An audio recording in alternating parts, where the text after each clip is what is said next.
बिस्मिल्लाहिर्रहमानिर्रहीम अस्सलाम वालेकुम। शुरू करती हूँ इस दुआ के साथ कि अल्लाह ताला आपके तमाम गम परेशानियां दूर करे और आप पर अपनी रहमतें और बरकतें नाजिल करें। अस्पताल के कॉरिडोर में वो पागलों की तरह भाग रही थी। 3 साल आरम को सीने से लगाए उसकी आंखों से मुसलसल आंसू बह रहे थे। बाहर पड़ती बर्फ और शदीद ठंड जैसे उस पर कोई असर ही ना रखती थी। बर्फीली राहदारी पर उसके नंगे पैर अपने निशान छोड़ते जा रहे थे। सब लोग मुड़ मुड़ कर उस 22-23 साल लड़की को देख रहे थे। ये बस एक ही मिन्नत कर रही थी कि मेरे बच्चे को बचा लो। उसके सामने स्ट्रेचर लाया जा चुका था। कायनात ने एक नज़र अपनी गोद में बेहोश पड़े अरहम पर डाली, जिसके होंठ नीले पड़ चुके थे। कांपते हाथों से उसने अरहम को स्ट्रेचर पर लेटा दिया। उसे फौरन ही इमरजेंसी में ले जाया गया था। क्या हुआ बेटी? ये बच्चा तुम्हारा क्या लगता है? तुम इतना रो क्यों रही हो? एक बूढ़ी औरत ने इमरजेंसी के बाहर मुसलसल रोती हुई कायनात को देखा तो पूछ लिया। कायनात ने नजर उठाकर उसे देखा। ये मेरा बेटा है। कायनात की आवाज भी गई। औरत ने भी अफसोस से सार हिलाया। बढ़ती हुई शदीद सर्दी कायनात की रगों में खून को मुंजमद करने लगी। अरहम की तबीयत अचानक खराब हो जाने के बायस उसे कोई भारी कपड़ा ओढ़ने का मौका ही नहीं मिला था। उस वक्त भी उसके वजूद पर महज एक हल्का सा ओवरकोट था। कायनात ने उसी को अपने गिर्द लपेटा हुआ था और उसके स्याह बाल बिखरे हुए पुश्त पर गिरे पड़े थे। उसके रखसार भी सुरख हो चुके थे। न जाने कितने घंटे वो इस राहदारी में बेजान सी घूमती रही। जान तो अंदर अरहम में अटकी हुई थी। वो बार बार दुआ मांग रही थी कि अरहम का इलाज यहीं हो जाए। इस छोटे से पहाड़ी शहर में बाहर यही एक अस्पताल था जहाँ दिल की बीमारियों के लिए एक अच्छे डॉक्टर मौजूद थे। और अरहम को शहर से बाहर ले जाना कायनात के बस की बात ना थी। वो ये बर्दाश्त नहीं कर सकती थी। जब नर्स ने उसे इतला दी कि डॉक्टर जवाद अहमद आपको अंदर बुला रहे हैं, तो कायनात धड़कते दिल के साथ डॉक्टर के कमरे का दरवाज़ा खोलकर अंदर चली गई। वो शहर के सबसे काबिल हार्ट स्पेशलिस्ट थे। माफ़ कीजिएगा मिसिस कायनात, लेकिन टेस्ट और रिपोर्ट्स कुछ अच्छी नहीं आई। आपके बेटे अरहम के दिल में बचपन से एक सुराख है। हैरत है कि आप लोगों का अब तक इसका इल्म क्यों नहीं हुआ, लेकिन अब सूरत हाल काफ़ी नाजुक हो चुकी है और हमें इमरजेंसी में ऑपरेशन करना होगा, वरना बच्चे की जान को खतरा लाहक हो सकता है। डॉक्टर जवाद की बातें कायनात पर किसी पहाड़ की तरह टूट पड़ी। वो बेयकीनी के आलम में उनकी तरफ देखने लगी। बेवकूफ़ तो वो थी नहीं। उसे मालूम था कि दिल की सर्जरी के लिए खतीर रकम दरकार होती है। बेजान कदमों के साथ वो तमाम रिपोर्ट्स और दस्तावेजात लेकर कमरे से बाहर आ गई। डॉक्टर ने उसे तमाम अखराजात से आगाह कर दिया था। कम से कम 2 करोड़ रुपए का खर्च बताया गया था। कायनात ने जेब से मोबाइल निकाला और कांपते हाथों से असद का नंबर मिलाया। दूसरी जानब मुसलसल बेल जाती रही। कायनात ने अस्पताल की खिड़की से बाहर का मंजर देखा तो आसमान से रुई के गालों की तरफ बर्फ नीचे उतर रही थी। शाम ढलने को थी और उस वक्त सुबह हो चुकी होगी और यकीनन वो अपने ऑफिस में मसरूफ होगा। कायनात ने असद के बारे में सोचा, जो अमेरिका में मुकीम था। काफ़ी देर तक बेल जाती रही मगर असद ने कायनात की कॉल रिसीव नहीं की। कायनात की आंखों में आंसू बनने लगे। कम अज कम आज तो वो मेरी कॉल उठा लेता। कायनात ने उसे बार बार कॉल्स की मगर हमेशा की तरह असद ने किसी एक का भी जवाब ना दिया। डॉक्टर के अल्फाज उसके कानों में गूंज रहे थे। आपके पास पैसे का बंदोबस्त करने के लिए सिर्फ 2 दिन का वक्त है। आपके बेटे की हालत बेहतर नहीं है और हमको आईसीयू में दाखिल कर लिया गया था। कायनात थके हारे कदमों से अस्पताल से बाहर निकल आई। डलती शाम में उसने अपने खानदान के हर जानने वाले का नंबर मिलाया मगर किसी के पास भी कायनात की मदद के लिए पैसे ना थे। कुछ लोगों ने तो कायनात का नंबर देखते ही काट दिया और जिन निगाहों से वो उसे देखा करते थे, वो निगाहें कायनात अच्छी तरह पहचानती थी। उसका खानदान में किसी के नज़दीक भी कोई एतबार न था। पेशेमानी के शदीद एहसास कायनात को अपनी गिरफ्त में लेने लगा। काश वह सब कुछ ना हुआ होता, तो आज मैं इतनी तनहा ना होती और हम के इलाज के लिए कोई तो मेरे साथ खड़ा होता। कायनात वहीं कॉरिडोर में बैठकर फूट फूट कर रोने लगी और हम उसे हाथों से फिसलता हुआ महसूस हो रहा था। क्या बात है बेटी, तुम इतनी परेशान क्यों हो? कायनात ने सर उठाया।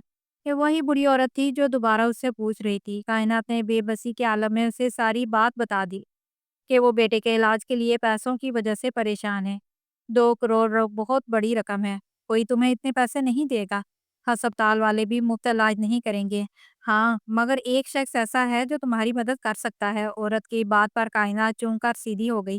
कौन है वो शख्स? वो बेकरार हो गई। ये अस्पताल के बहुत बड़े डोनर हैं। इसी शहर में उनका दफ्तर है, लेकिन वो कभी कभार यहाँ आते हैं। अगर तुम्हारी किस्मत अच्छी हुई तो तुम्हारी उनसे मुलाकात हो जाएगी। तुम अभी उनके पास चली जाओ। अगर उन्होंने तुम्हारी मदद का वादा कर लिया तो तुम्हारे बेटे के पूरे इलाज का खर्च वो उठा लेंगे। कायनात बेताब होकर अपनी जगह से खड़ी हो गई। कौन है वो और क्या नाम है उनका? कायनात ने पूछा। और उनका नाम एहतशाम हसन है। बूढ़ी औरत ने नाम बताया और कायनात के सर पर गोया सातों आसमान टूट पड़े। एहतशाम हसन। ये नाम लबों पर आते ही उसकी आवाज़ लर्ज गई। उस नाम के साथ उसका तल्लक बहुत पुराना था। माजी के कितने ही मनाजर उसकी आंखों के सामने घूमने लगे। एक बावकार सरापा उसकी नज़रों के सामने लहराया, बुरी आंखों में छलकती बेयकीनी और गुस्सा। तुम मेरे साथ ऐसा नहीं कर सकती कायनात। ये जुमला उसके कानों में गूंज गया। औरत उसकी हालत देखकर घबरा गई। क्या हुआ बेटी? तुम्हारा रंग क्यों सफेद पड़ गया? कायनात ने बड़ी मुश्किल से खुद को संभाला। नहीं, आप मुझे उनका पता बताएं। औरत ने एहतशाम हसन का पता कायनात को बता दिया। यकीनन ये कोई और एहतशाम हसन होगा, भला वो यहाँ कहाँ? कायनात ने अपने ख्यालात को झटका दिया और कार लेकर अस्पताल से बाहर निकल आई। सर्द हवा ने उसका इस्तकबाल किया तो बेइख्तियार खुद में सिमट गई। घर जाने का उसके पास वक्त नहीं था। उसने मार्केट से सस्ते जूते खरीदे और अपने पैरों में पहनकर सीधा एहतशाम हसन के दफ्तर की तरफ चल पड़ी। वो एक शानदार इमारत थी। ऐसा मालदार इंसान ही किसी अस्पताल का डोनर हो सकता है। कायनात ने काउंटर पर मौजूद लड़की से कहा कि वो एहतशाम हसन से मिलना चाहती है। सारे इस वक्त बहुत मसरूफ हैं, लेकिन मैं इतला दे देती हूँ, आप अपना नाम बता दें। लड़की ने कायनात से नाम पूछा तो कायनात ने अपना नाम बता दिया। वो खामोशी से वेटिंग एरिया में बैठकर इंतजार करने लगी। सर आपको अंदर बुला रहे हैं। वो अपने ख्यालात में गुम थी जब सेक्रेटरी की आवाज़ पर चौंक कर उसने सर उठाया। इतने मसरूफ आदमी ने उसे इतनी जल्दी अंदर बुला लिया। वो फौरन उठकर खड़ी हो गई। कायनात ने एहतशाम हसन के कमरे का दरवाज़ा धकेला और अंदर दाखिल हुई। सामने ही कुर्सी पर एक शख्स बैठा था, मगर उसकी पुश्त कायनात की जानब थी। मुझे आपकी मदद की ज़रूरत है सर। मैंने सुना है कि आप यहाँ के अस्पताल को डोनेट करते हैं। मुझे अपने बच्चे के इलाज के लिए रकम दरकार है। कायनात ने जल्दी जल्दी अपनी बात कही, कहीं ऐसा ना हो कि वो बड़ा आदमी है उसका वक्त ख़त्म कर दे। उस शख्स ने अपनी कुर्सी घुमाई और कायनात के सामने उसका चेहरा आ गया। कायनात को यूं लगा जैसे सातों आसमान उस पर टूटकर गिर पड़े हों। वो फटी-फटी नज़रों से उस शख्स को देखने लगी जिसका नाम था एहतशाम हसन। वो मुस्कुरा रहा था। कैसी हो कायनात? तो आज वक्त तुम्हें मेरी दहलीज तक ले ही आया। कायनात बेख्तियार 2 कदम पीछे हटी। ये कैसे मुमकिन है? तुम? कायनात के लबों से निकला, हाँ, मैं एहतशाम हसन हूँ। क्या मुझे भूल गई हो? अभी ज़्यादा वक्त तो नहीं गुज़रा, सिर्फ साढ़े 3 साल ही तो हुए हैं। एहतशाम हसन की आवाज़ में तल्खी उभर आई थी। कायनात ने आंखें बंद करके जैसे खुद को यकीन दिलाया कि यह सब हकीकत है। वो ठंडी सांस लेकर मुड़ी। क्यों? वापस जा रही हो? भूल गई कि तुम्हारा बेटा आईसीयू में है और उसकी हार्ट सर्जरी के लिए तुम्हें 2 करोड़ रुपए की ज़रूरत है। वो मक्कारी के साथ मुस्कुराते हुए कह रहा था। कायनात एक झटके से पलटी। तुम ये सब कुछ कैसे जानते हो? उसकी आवाज़ में खौफ उतर आया। एहतशाम हसन का बेसाख्ता कहकहा गूंजा और वो अपनी जगह से उठ खड़ा हुआ। लंबे लंबे कदम बढ़ता हुआ वो कायनात के बिल्कुल सामने आकर खड़ा हो गया। कायनात बेख्तियार 2 कदम पीछे हटी और पीछे लगी दीवार से जा टकराई। एहतशाम हसन मुस्कुराते हुए दीवार पर एक हाथ रखकर उसकी तरफ झुका। मैं तुम्हारे बारे में सब कुछ जानता हूँ कायनात, पर मुझे ये भी मालूम है कि मुझसे पैसे लेने के सिवा अब तुम्हारे पास कोई रास्ता नहीं बचा। तुम्हारा पूरा खानदान तुम्हारी मदद से इनकार कर चुका है। तुम उस वक्त इतनी मजबूर हो कि मुझसे पैसे लेने के लिए कुछ भी कर सकती हो, कुछ भी। वह उसकी आंखों में झांकते हुए बोला। कायनात का दिल लर्ज कर रह गया। एहतशाम हसन अचानक पलटा और शेल्फ में रखी हुई कोई चीज़ बाहर निकाली। मैं तुम्हारी मदद कर सकता हूँ। अभी इसी वक्त तुम्हें चेक काट कर दे दूंगा। सुबह तुम्हारे बेटे की सर्जरी हो जाएगी और वो बिल्कुल ठीक हो जाएगा, लेकिन बदले में तुम्हें मेरी सिर्फ एक शर्त माननी होगी। कायनात के कर कदम लर्ज गए। रकम मिलने की उम्मीद नजर आई तो वो ये भी भूल गई कि सामने खड़ा शख्स कौन है। वो बेख्तियार 2 कदम चलकर उसके करीब आई। एहतशाम हसन ने हाथ में पकड़ी हुई चीज़ मेज़ पर रख दी। वो कुरान पाक था। उसने वो कुरान शरीफ मेज़ पर रख दिया। आओ, इस मुकद्दस किताब पर हाथ रखकर कसम खाओ कि तुम मुझसे 2 करोड़ रुपए लेने के बाद जो मैं चाहूँगा वो करोगी। उसकी आवाज़ में खुली दावत थी। कायनात साकत रह गई। इतनी बड़ी किताब को बीच में लाने की क्या ज़रूरत है? तुम अपनी शर्त मुझे वैसे भी बता सकते हो। कायनात की बात पर एहतशाम हसन ने एक ज़ोरदार कहकहा लगाया। कुरान पाक को तो सिर्फ मैं दरमियान में नहीं लाया, कुछ याद आया? इसी किताब को तुम भी एक बार मेरे और अपने रिश्ते के सामने लाई थी। इस पर हाथ रखकर कसम खाना तुम्हारे लिए मामूली बात है, इसलिए ड्रामे मत करो।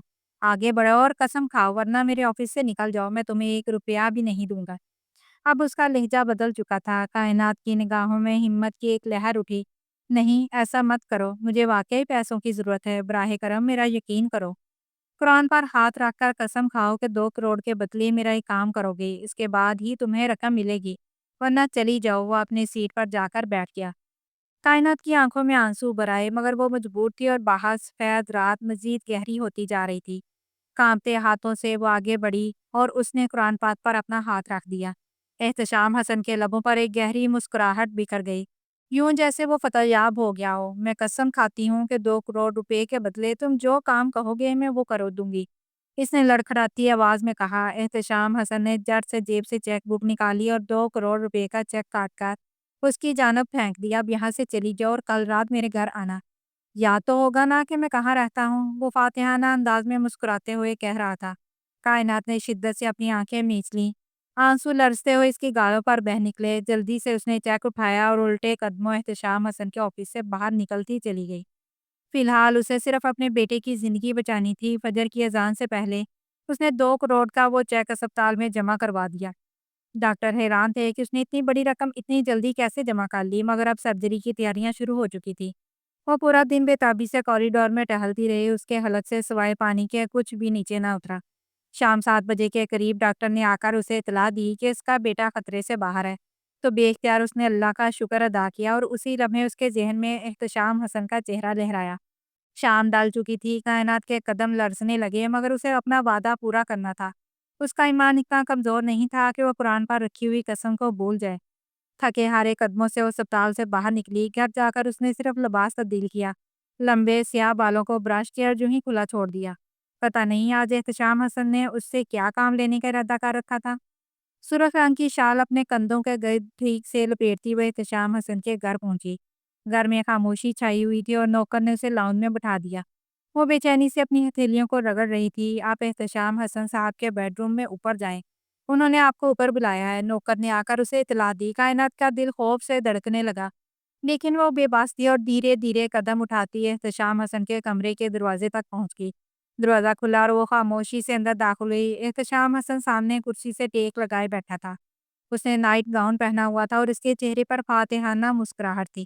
کائنات کو دیکھتے ہی وہ اپنی سیٹ سے اٹھ کھڑا ہوا۔ کیا قسمت ہے زہر نصیب کائنات، جہانگیر خود چل کر میرے پاس آئی ہے۔ دھیرے دھیرے چلتا وہ عین اس کے سامنے آ کر کھڑا ہو گیا۔ کیا کام ہے تمہیں مجھ سے، جلدی بتاؤ۔ کائنات کی آواز کانپ رہی تھی۔ ارے اتنی بھی جلدی کیا ہے، اندر تو آؤ بتاتا ہوں۔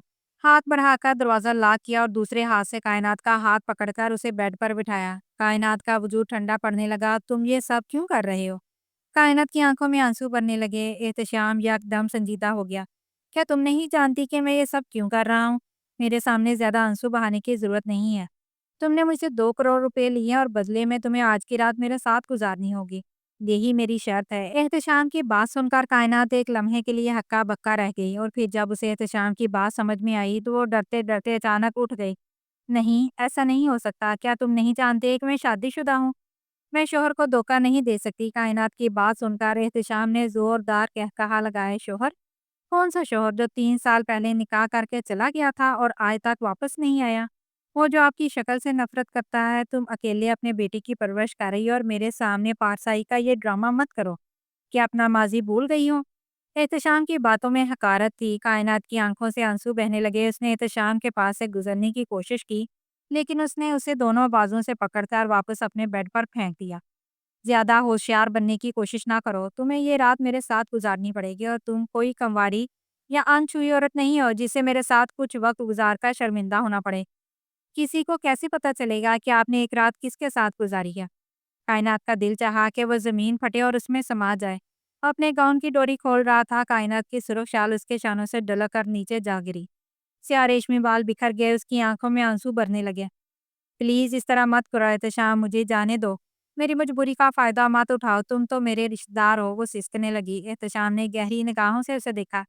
تم نے بھی تو اٹھایا تھا میری مجبوری کا فائدہ، کچھ یاد آ رہا ہے؟ احتشام اس کی جانب جھکتے ہوئے پوچھ رہا تھا، بے یقین نگاہ سے اسے دیکھتے ہوئے کائنات کے ذہن میں ماضی کے کئی مناظر ایک ساتھ لہرا گئے۔ ان دنوں جب وہ اسلام آباد کے ایک ہاسٹل میں رہا کرتی تھی، تعلیم حاصل کرنا اس کا شوق تھا، اور شاید یہی وجہ تھی کہ بابا جان نے خاندان بھر کی مخالفت کے باوجود اسے ہاسٹل میں رہ کر پڑھنے کی اجازت دے دی۔ اس رات جب وہ کلاسز ختم کر کے اپنے کمرے میں گئی تو سبھی لڑکیاں ایک جگہ جمع تھیں اور پریشان تھی۔ کیا ہو گیا ہے؟ اس نے آگے بڑھ کر اپنی دوست سمیرا سے اسے پوچھا۔ हॉस्टल के कमरे में अचानक आग भड़क उठी और इंतजामिया ने हॉस्टल खाली करने का हुक्म दे दिया है। सब लड़कियां अपने अपने घरों को वापस जा रही हैं। सुमेरा ने इतला दी और कायनात यकदम परेशान हो गई। वो कैसे घर वापस जा सकती थी? इसका शहर तो पहाड़ी इलाके में था और यहाँ से काफी फासले पर था। बदकिस्मती इसके उसके हॉस्टल की सभी लड़कियां नजदीकी शहरों की थी। सभी के घर वाले उन्हें लेने आ गए थे। कायनात को पता था कि अगर उसने आज बाबा जान को इसके बारे में बता दिया तो दोबारा कभी उसे पढ़ने की इजाज़त ना मिलेगी। वो अपने लब काटने लगी, उसका मोबाइल बज रहा था और उसने बेदिली से नंबर देखा। वो इसका यहाँ शहर में रहने वाली एक दूर पार के रिश्तेदार का नंबर था। अब इस वक़्त इन्हें क्या काम है? कायनात ने बेज़ारी से फ़ोन कान से लगाया और दूसरी जानब निदा बाजी ने कायनात से सलाम दुआ की थी। कायनात ने बेइख्तियार ही बता दिया कि वो बहुत परेशान है और हॉस्टल बंद हो गया है और घर जाते हुए इसे काफ़ी वक़्त लग जाएगा। इस बार मुतज़ाद ये कि मौसम भी शदीद ख़राब था और किसी भी लम्हे बर्फ़बारी शुरू हो सकती थी। इस बार मुतज़ाद ये कि मौसम भी शदीद ख़राब था और किसी भी लम्हे बर्फ़बारी शुरू हो सकती थी। दूसरी जानब निदा बाजी अचानक बोली, घर वापस क्यों जाओगी भाई? मेरा घर इसी शहर में है और मैं तुम्हारी रिश्तेदार लगती हूँ। तुम जल्दी से अपना सामान पैक करो। मैं एहतशाम को भेज देती हूँ और वो तुम्हें ले आता है। इनकी बात पर कायनात ने इनकार करना चाहा। यकीनन बाबाजान को बिल्कुल अच्छा ना लगता कि वो इस तरह मुँह उठाकर किसी के घर गई हो। वो मिजाज के बेहद सख्त थे। मगर ठीक 15 मिनट के बाद हॉस्टल के गेट पर एहतशाम हसन की गाड़ी रुक रही थी। शानदार स्याह रंग की गाड़ी से नीचे उतरकर उसने कॉल मिलाई। ना चाहते हुए भी कायनात अपना बैग लेकर बाहर आ गई थी। वो स्याह रंग की जैकेट पहने सर पर अम्ब्रेला लिए बारिश से बचने की कोशिश कर रहा था। कायनात को देखते हुए लपक कर उसके पास आया।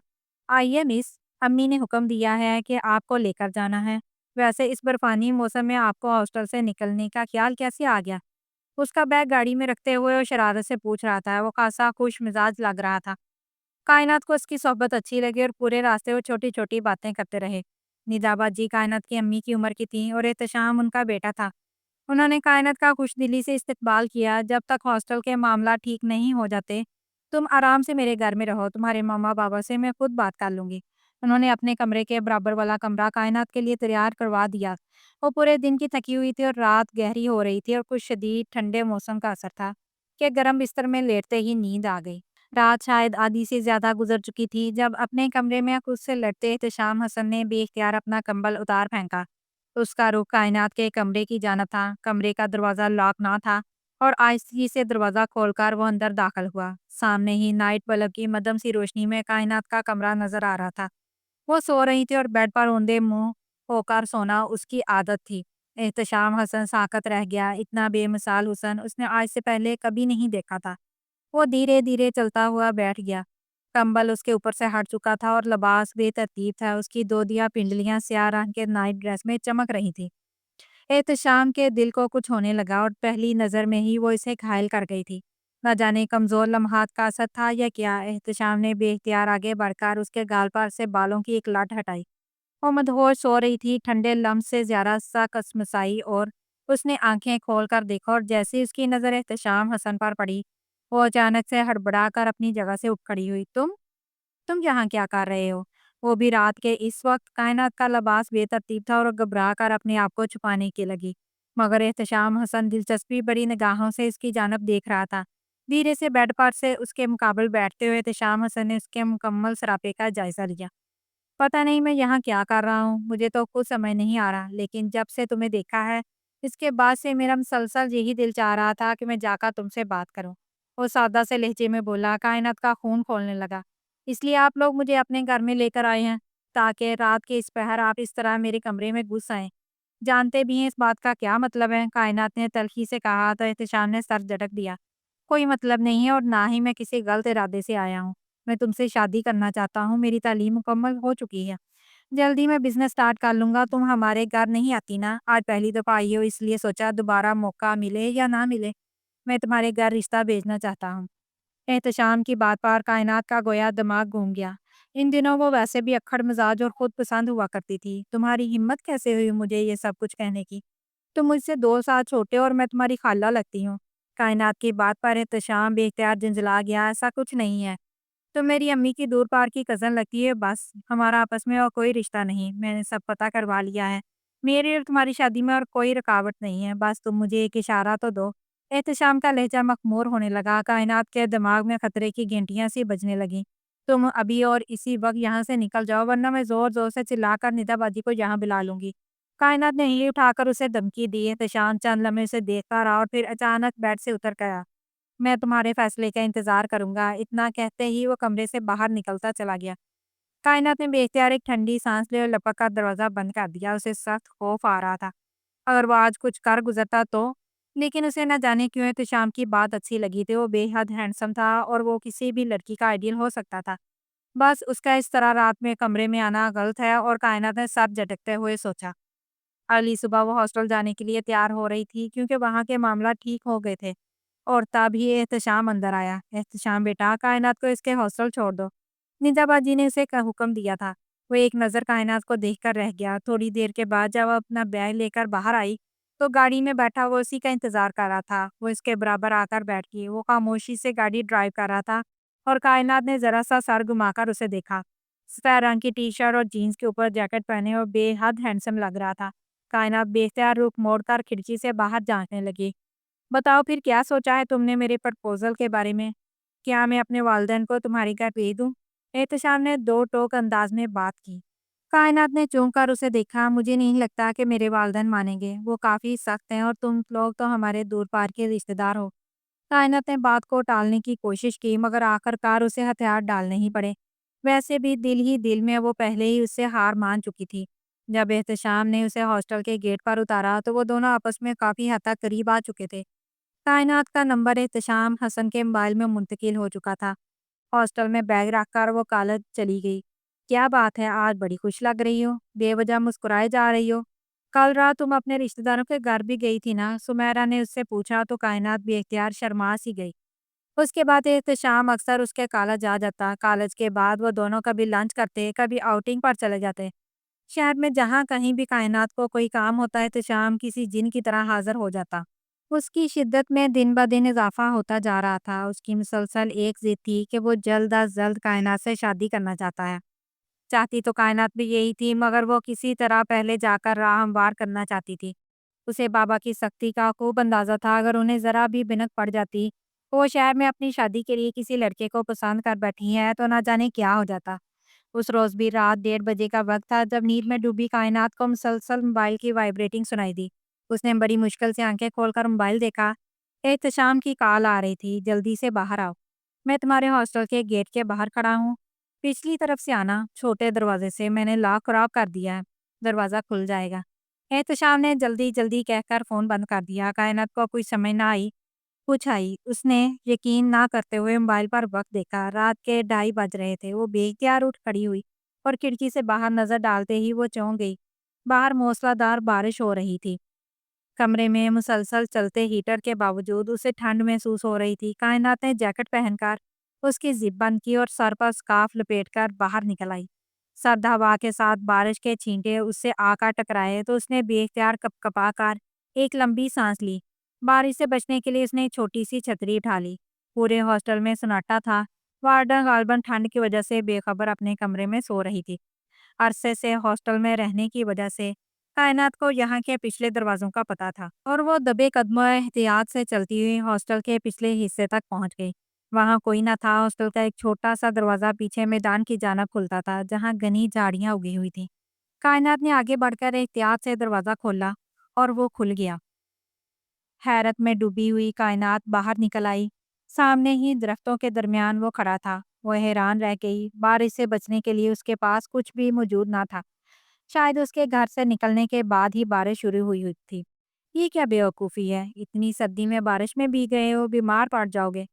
कायनात ने जल्दी से छतरी ले जाकर उसके हाथ में थमा दी। अब वो दोनों एक ही छतरी के नीचे खड़े थे। बस तुम्हें देखने का दिल कर रहा था, इसलिए यहाँ चला आया। एहतशाम की आवाज़ में जज्बात की शिद्दत से बोझल हो रही थी। कायनात को खुशगवार हैरत ने आन घेरा। तुम पागल हो क्या? उसने मुस्कुराते हुए एहतशाम से कहा। जवाबन वो दिल पर हाथ रखकर जरा सा उसकी जानब झुका। हाँ, तुम्हारे लिए तो मैं पागल ही हूँ। कायनात हंसी। बरसती बारिश और शदीद सर्दी के बीच वो दोनों एक दूसरे के साथ खड़े थे, दुनिया और माहौल से बेखबर। अचानक कायनात की जैकेट की जेब में रखा मोबाइल बजने लगा। इस वक्त इसकी कॉल है, अल्लाह खैर करे। कायनात ने बेख्तियार मोबाइल निकाला। सामने घर का नंबर जगमगा रहा था। कायनात ने हैरत से मोबाइल कान से लगाया। कायनात, तुम्हारे बाबा को हार्ट अटैक आया है, उनकी तबीयत बहुत खराब है। सुबह पहली फुर्सत में घर के लिए रवाना हो जाना। कायनात के हाथों से मोबाइल छूटकर नीचे जा गिरा। माँ की रोती हुई आवाज़ उसके कानों पर हथौड़े बरसा रही थी। एहतशाम ने फौरन झुककर मोबाइल उठाया और बंद हो चुका था। कायनात की आंखों से आंसू बहने लगे। एहतशाम उसे तसल्लियाँ दे रहा था, मगर कायनात का कोई समझ नहीं आ रहा था।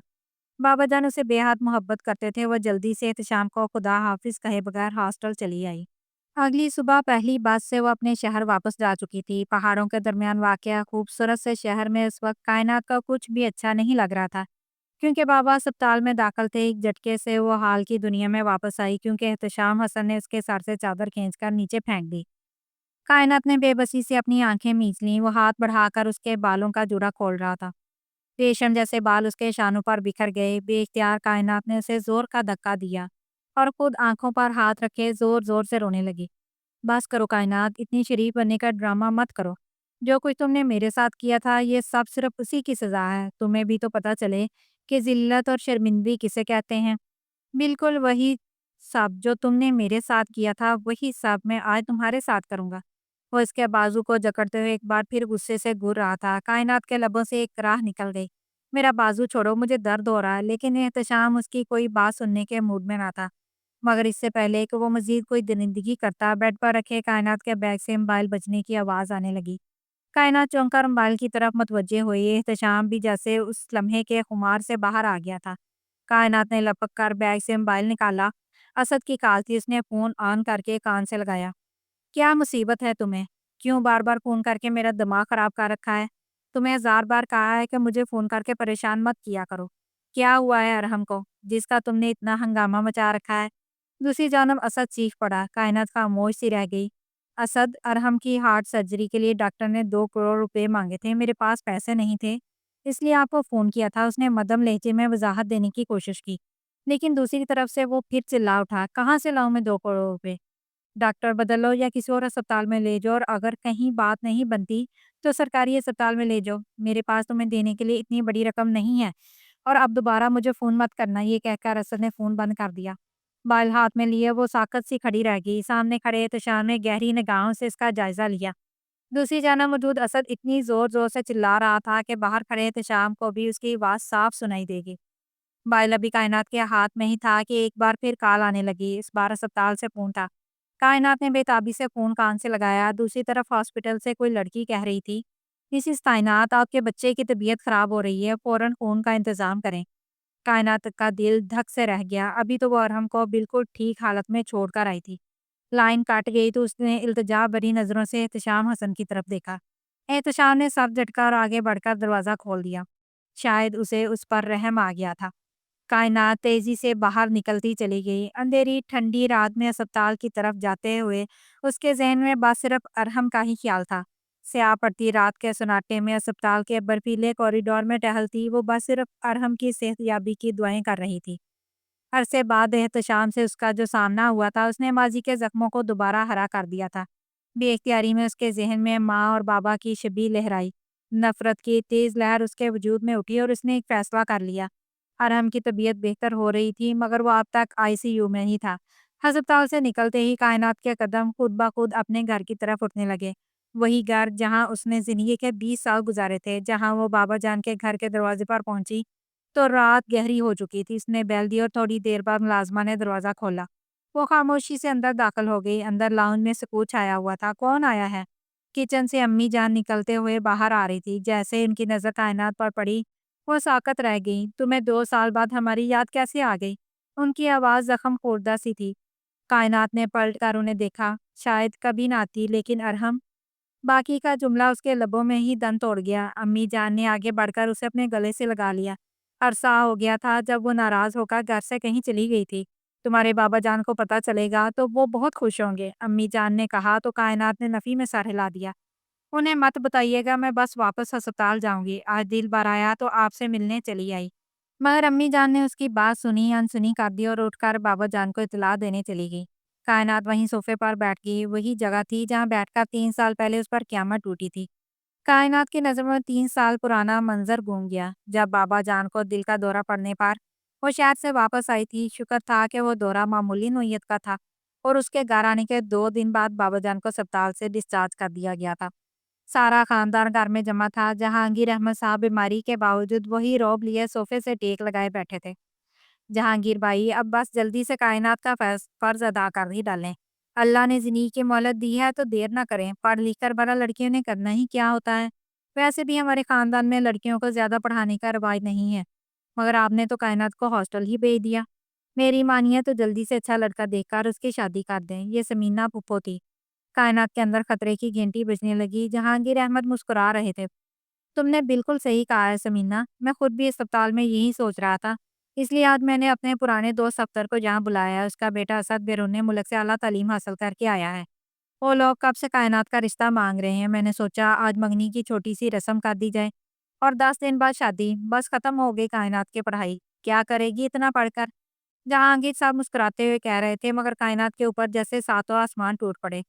خاندان کے سب لوگ جہانگیر صاحب کو اس اچھے فیصلے پر مبارکباد دے رہے تھے۔ کائنات کو گھبراہٹ ہونے لگی۔ تھوڑی ہی دیر بعد صفدر صاحب اپنے بیٹے اسد کے ساتھ اندر آئے۔ وہ ایک اونچا، لمبا، سنجیدہ سا مرد تھا جس کی عمر تقریباً 32-33 سال رہی ہوگی۔ اب دیر نہ کرو جہانگیر، بلاؤ ہماری بیٹی کا منگنی کی رسم ادا کر دیں، صفدر صاحب نے کہا اور جہانگیر صاحب مسکرانے لگے۔ لاؤنج کے دروازے کے باہر کھڑی کائنات کا دل دھڑکنے لگا اور عین اسی وقت ایک آواز آئی، رک جائیے جہانگیر انکل، آپ پہلے ایک بار کائنات سے تو پوچھ لیں کہ وہ آپ کے دوست کے بیٹے سے شادی کرنا چاہتی بھی ہے یا نہیں۔ کائنات کا دل اچھل کر حلق میں آ گیا۔ اس نے بے اختیار پردہ اٹھا کر اندر جھانکا۔ کھلے دروازے سے احتشام داخل ہو رہا تھا اور اس کے ساتھ ندا باجی بھی تھی، جن کے ہاتھوں میں مٹھائی کے بڑے بڑے ٹوکرے تھے۔ کائنات کو ایک لمحہ لگا سمجھنے میں کہ وہ آج اس کا رشتہ مانگنے آیا تھا۔ ارے ندا، تم یہاں کیسے؟ اور تمہارا بیٹا یہ کیسی باتیں کر رہا ہے؟ ملی جلی آوازیں لاؤنج میں گونجنے لگی، مگر جہانگیر صاحب سخت نظروں سے احتشام کو دیکھ رہے تھے۔ تمہاری جرت کیسے ہوئی کائنات کا نام لینے کی؟ وہ میری بیٹی ہے اور اس کا فیصلہ میں نے ہی کرنا ہے۔ تم ہوتے کون ہو مجھے بتانے والے کہ کس سے پوچھ کر فیصلہ کرنا اور کس سے نہیں؟ جہانگیر صاحب کی کڑک دار آواز لاؤنج میں گونجی۔ میں اس لیے کہہ رہا ہوں کہ آپ کی بیٹی مجھ سے محبت کرتی ہے اور ہم دونوں ایک دوسرے سے شادی کے خواہش مند ہیں۔ میں آج یہاں کائنات کا ہاتھ مانگنے آیا ہوں، احتشام نے آگے بڑھ کر کہا۔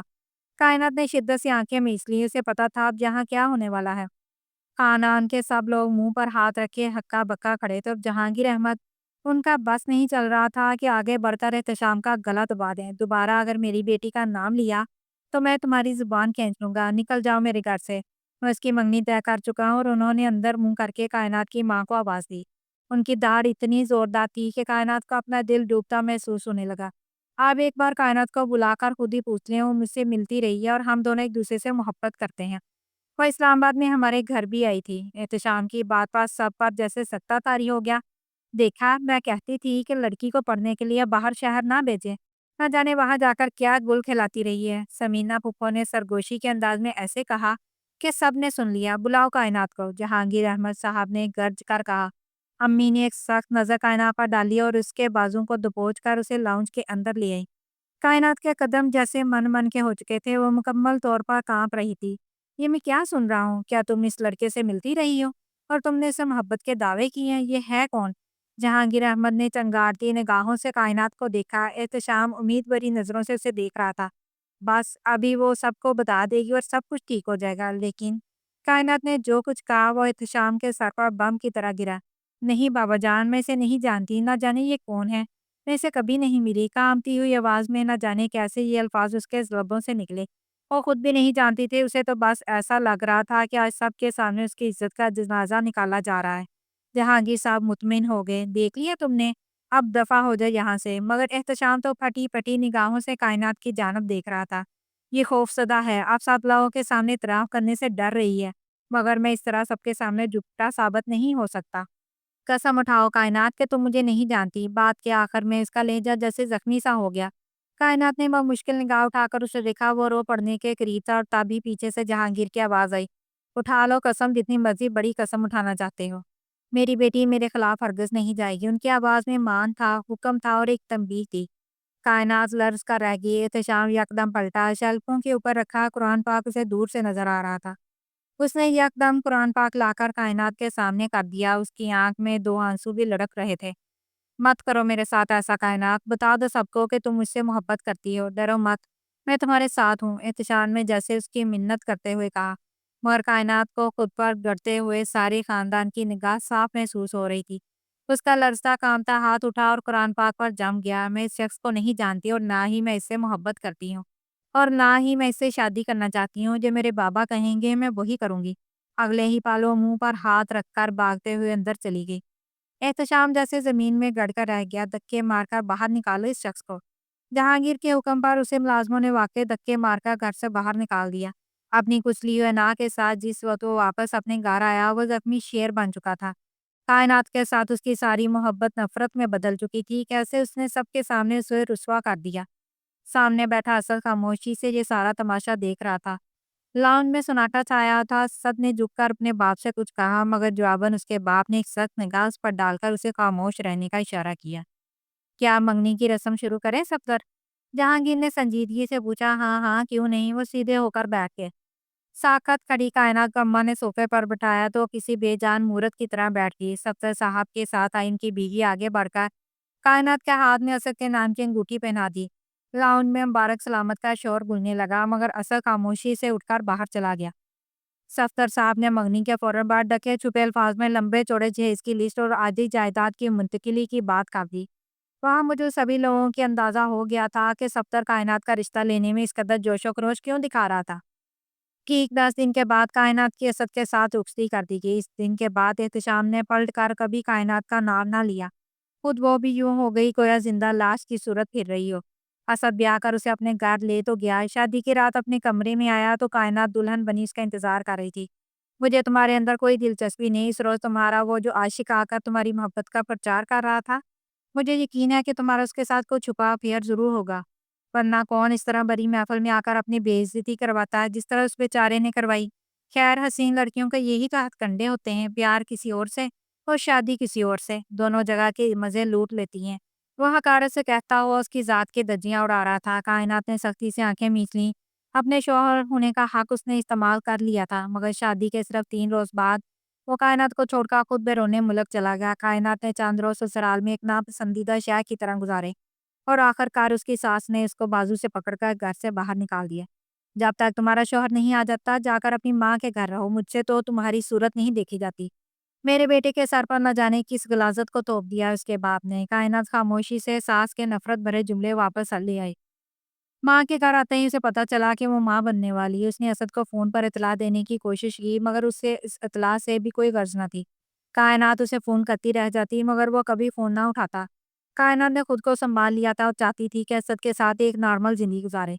लेकिन असद तो उसकी शक्ल भी देखना नहीं चाहता था। वो बेजान लाश की तरह पूरे घर में फिरती रहती। अपनी बेटी का समझाओ, घर बसाने की कोशिश करे, न जाने किस चीज़ का शौक मनाती रहती है। उसे शहर पढ़ने के लिए इसलिए नहीं भेजा था कि वहाँ पर लड़कों से दोस्तियाँ पाल ले और इसकी अच्छी जगह शादी हो ही गई है तो इसे निभाने की कोशिश करे। जहांगीर साहब उठते बैठते अपनी बीवी को सुनाते रहते। कायनात के कानों में भी ये बातें पड़ जाती। वो सख्ती से अपनी आंखें बंद कर लेती और अंदर जाकर एक बार फिर असद को काल मिलाने की कोशिश करने लगती। जवाब में उसे हमेशा वही नफरत मिलती। रफ्ता रफ्ता उसका दिल हर किसी से बेजार होने लगा। अरहम पैदा हुआ तो कायनात के 1000 मिन्नतें करने के बावजूद असर ना आया और उस रोज़ दर्द से तड़पते हुए कायनात ने अहद किया कि आज के बाद वो उसे कभी नहीं पुकारेगी। उसके ज़ख्म भर गए और वो खामोशी से अरहम को लेकर अपनी एक सहेली के पास एक फ्लैट में शिफ्ट हो गई। जहाँ अगर साहब ने उसे रोकने की कोशिश की तो कायनात ने सिर्फ इतना कह कहा कि आपने मेरी शादी कर दी है तो अब आपका मुझ पर कोई हक नहीं रहा।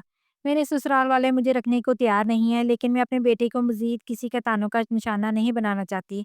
मैं उसके साथ ही ज़िंदगी गुज़ार लूँगी। कायनात ने अरहम को ही अपना वहाँ सहारा समझना शुरू कर दिया। लेकिन शायद अभी उसके मज़ीद इम्तिहान बाकी थे। सोफ़े पर बैठी न जाने माज़ी की कितनी यादें खंगाल आई। अम्मी की आवाज़ आई तो बेख्तियार जैसे होश में आ गए। तुम्हारे बाबा तुम्हें बुला रहे हैं बेटा, वो बहुत रो रहे हैं और तुमसे मिलना चाहते हैं। एक बार उनसे मिल लो, वो अपने किए पर बहुत नादम है। अब वो चल फिर भी नहीं सकते और बहुत बीमार हैं। उन्हें समझ आ गई है कि असद से तुम्हारी शादी करके उन्होंने ज़्यादती की थी। अम्मी जान कह रही थी मगर उनकी आंखों में सिर्फ आंसू ही थे। जो होना था हो गया अम्मी, मुझे यहाँ आना ही नहीं चाहिए था, दिल ज़्यादा बोझल हो गया था तो चली आई। वो खामोशी से अपना बैग उठाकर बाहर निकल गई। आईसीयू के दरवाजे के सामने खड़ी वो खामोशी से अरहम को देख रही थी। आंसू थे कि रुकने का नाम ही नहीं ले रहे थे। उसके तमाम प्यारे उसे तन्हा छोड़कर चले जा चुके थे। ठीक हो जाएगा वो, डॉक्टर से मेरी बात हो गई है। एहतशाम के अल्फाज उसके कानों में उभरे तो वो बेसाख्ता पलटी। سامنے وہی کھڑا تھا، سیاہ رنگ کی جیکٹ پہنے، اس کے چہرے پر وہی تاثرات تھے جو کائنات نے اپنے لیے ان دنوں دیکھے تھے جب وہ اس کی محبت کا دعویٰ کرتا تھا۔ کائنات نے خاموشی سے نظریں پھیر لی۔ میں تمہیں تمہارے 2 کروڑ روپے واپس کر دوں گی اگر میرا بیٹا ٹھیک ہو جائے تو میرے پاس کچھ زیورات ہیں، انہیں بیچ کر اور کہیں نوکری کر کے تمہارا سارا قرض اتار دوں گی۔ کائنات نے آنسو بہاتے ہوئے کہا تو احتشام اچانک پلٹ کر اس کے سامنے آ کھڑا ہوا۔ کیا تم نے کبھی زندگی میں مجھ پر بھروسہ کر کے دیکھا ہے؟ میں اتنا برا بھی نہیں جتنا تم مجھے سمجھتی ہو۔ کیا تمہیں لگتا ہے میں واقعی تمہارے ساتھ وہ سب کچھ کرتا؟ افسوس ہے کہ تم میری محبت کو کبھی سمجھ نہ سکی کائنات۔ اس کا لہجہ ٹوٹا ہوا تھا۔ کائنات نے بے یقینی بھری نظروں سے اسے دیکھا۔ میں شادی شدہ ہوں اور ایک بچے کی ماں بھی۔ اب میں تمہاری محبت پر یقین کر کے کیا کروں؟ میں صرف تمہاری احسان مند ہوں کہ تم نے میری مدد کی۔ کائنات کی بات پر احتشام تنزیہ سا مسکرایا۔ شادی شدہ؟ مگر کس کی بیوی ہو تم؟ تمہارا شوہر تمہاری کال تک نہیں اٹھاتا۔ جانتی ہو کیوں؟ کیونکہ اس نے امریکہ میں 2 سال پہلے دوسری شادی کر لی ہے اور ان دونوں کی ایک بیٹی بھی ہے۔ وہ خوش اور مطمئن ہے، اسے تمہاری کوئی ضرورت نہیں، وہ کبھی واپس نہیں آئے گا۔ اور جہاں تک مجھے معلوم ہے وہ تمہارے لیے طلاق کے کاغذات بھی تیار کروا چکا ہے۔ کائنات کو جیسے زوردار صدمہ لگا، اس نے بے یقینی سے احتشام کی طرف دیکھا۔ اب وہ عام سا احتشام نہ تھا جو چند سال پہلے ہوا کرتا تھا۔ وہ ایک بہت بڑے کاروبار کا مالک بن چکا تھا، اس کے تعلقات پورے ملک میں پھیلے ہوئے تھے اور وہ بیٹھے بیٹھے کسی کے بارے میں سب کچھ جان سکتا تھا۔ بلا شبہ اس کی باتیں سچائی پر مبنی تھی۔ کائنات لڑکھڑا کر وہیں بیٹھ کی کرسی پر گر سی گئی۔ احتشام نے فوراً آگے بڑھ کر اسے سنبھالا اور وہ پھوٹ پھوٹ کر رونے لگی۔ احتشام کی بات بالکل درست ثابت ہوئی۔ 2 روز کے بعد جب ارحم کو پرائیویٹ روم میں منتقل کر دیا گیا، کائنات اس کا ہاتھ تھا میں خاموشی سے بیٹھی تھی، تبھی اس کے موبائل کی گھنٹی بجی۔ اسد کا نمبر اسکرین پر جگمگا رہا تھا۔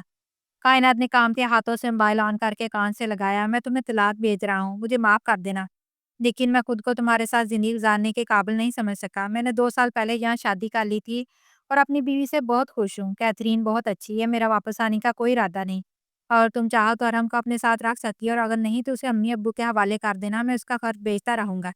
یہ سب کچھ وہ ایک مشینی انداز میں کہہ رہا تھا اور پھر فون کاٹ دیا۔ کائنات شدت درد سے اپنی آنکھیں بند کر لی۔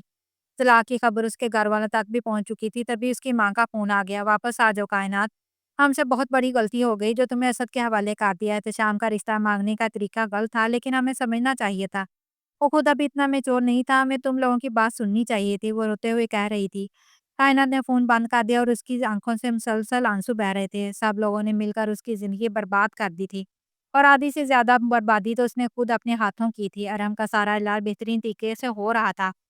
ہسپتال میں کبھی کسی نے دوبارہ اس سے علاج کے اخراجات کی مد میں کوئی رقم وصول نہیں کی۔ وہ جانتی تھی کہ یہ تمام اخراجات احتشام ہی برداشت کر رہا ہے۔ وہ اکثر و بیشتر اسپتال آ جایا کرتا اور خاموشی سے کمرے میں چند لمحے گزارتا اور واپس چلا جاتا۔ جب ارحم ٹھیک ہو گیا تو امی اسپتال آ کر کائنات کو اپنے ساتھ لے گئیں۔ کائنات نے بھی جیسے ہار مان لی تھی۔ کمرے میں لیٹے ہوئے جہانگیر صاحب ہڈیوں کا ڈھانچہ بن چکے تھے اور کائنات کو دیکھتے ہی انہوں نے اپنے دونوں ہاتھ جوڑ دیے۔ مجھے معاف کر دو بیٹا، میں نے ضد اور انا میں آ کر ایک غلط فیصلہ کر لیا۔ اس روز سب خاندان والوں کے سامنے مجھے یوں لگا جیسے صاحب نے میرے منہ پر تماچا مار دیا۔ مجھے یہ گوارا نہ تھا کہ میری اولاد میرے خلاف کسی اور کے حق میں گواہی دے۔ بس اسی لیے میں نے جلد بازی میں تمہاری شادی کا فیصلہ کر لیا، مگر اسد تمہارے لیے اچھا انتخاب نہ تھا۔ جہانگیر صاحب روتے ہوئے کہہ رہے تھے۔ کائنات خاموشی سے اپنے آنسو صاف کرتی رہی۔ اب کچھ بھی تو نہیں ہو سکتا تھا، جو ہونا تھا وہ ہو چکا تھا۔ وہ بس اسی بات پر خوش تھی کہ اس کا بیٹا ارحم اب صحت یاب ہو چکا تھا۔ دن خاموشی سے گزرتے گئے اور اسرا خاندان میں ایک شادی کی تقریب تھی۔ جب وہ شادی سے واپس آئی، ارحم سو چکا تھا۔ اس نے آہستگی سے اسے بیڈ پر لٹایا۔ لمبا گھیردار فراق اب اسے بوجھ لگنے لگا تھا۔ وہ چینج کرنے کے لیے اٹھی تھی کہ اچانک اس کا موبائل بجنے لگا۔ رات کے 12 بج رہے تھے۔ کائنات نے موبائل اٹھا کر دیکھا تو احتشام کا نمبر اسکرین پر جگمگا رہا تھا۔ وہ ایک دم خاموش ہو گئی۔ کچھ دیر سوچنے کے بعد اس نے فون آن کر کے کان سے لگایا۔ جلدی باہر آ اور چھتری ساتھ لینا، اور ہاں، گھر کے پچھلے دروازے سے باہر آنا، میں نے تالا توڑ دیا ہے۔ احتشام کی آواز اس کے کانوں میں پڑی تو وہ حیران رہ گئی۔ کائنات نے بے ساختہ کھڑکی سے باہر جھانکا۔ باہر موسلا دھار بارش شروع ہو چکی تھی اور موسم پہلے ہی خراب تھا، مگر اتنی تیز بارش!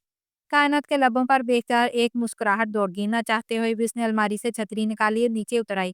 امی اور بابا سو چکے تھے۔ گھر میں گہری خاموشی چھائی ہوئی تھی۔ وہ چپ چاپ پچھلا دروازہ کھول کر باہر آئی۔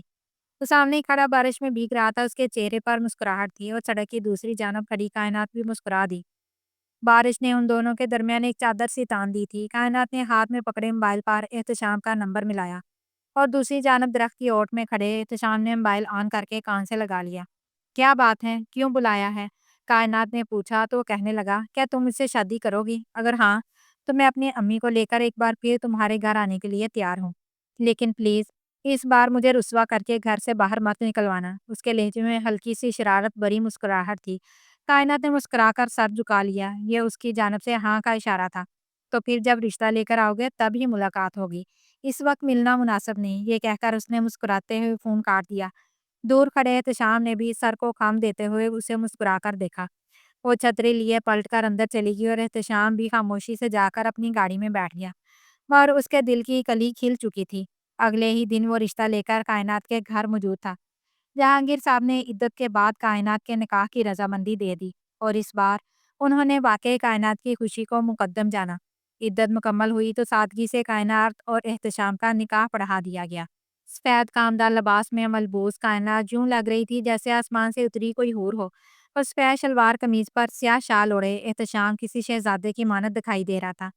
شادی کی رسموں کے اختتام کے بعد جب وہ کمرے میں داخل ہوا تو کائنات تھکن سے بیڈ کی پچھلی طرف ٹیک لگائے بیٹھی تھی۔ اجازت ہے؟ احتشام نے جیب سے منگنی کی انگوٹھی نکال کر کائنات کی طرف دیکھا۔ کائنات نے مسکرا کر سر ہلا دیا۔ آہستگی سے اس کے ہاتھ میں اپنے نام کی انگوٹھی پہناتے ہوئے احتشام نے اسے ہمیشہ کے لیے اپنے حصار میں لے لیا۔ جی تو فرینڈز، کیسے لگ رہے ہیں ہمارے چینل سے ناولز؟ اگر آپ کو پسند آ رہے ہیں تو پلیز چینل کو سبسکرائب کر دیجیے۔ کل ملتے ایک نئے ناول کے ساتھ، تب تک کے لیے اجازت دیجیے۔ اللہ حافظ۔